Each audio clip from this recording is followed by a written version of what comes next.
In a world driven by automation and CNC precision, there's one thing technology can't replicate: experience.instinct.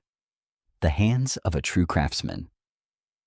At O&Y Precision, we still honor the art of manual machining, because some things machines just don't understand.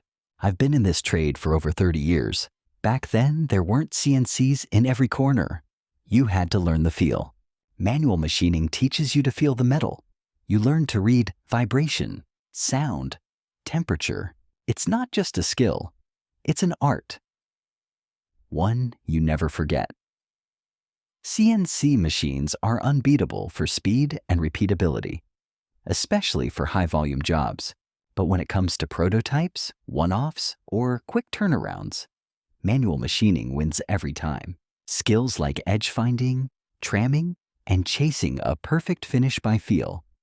That's something only a trained hand can do. Our CNCs run lights out every night, but when a customer needs a part today, there's no time to program, simulate, and prove out. That's when we turn to the old school guys, the ones who don't need code, just a print and a mic.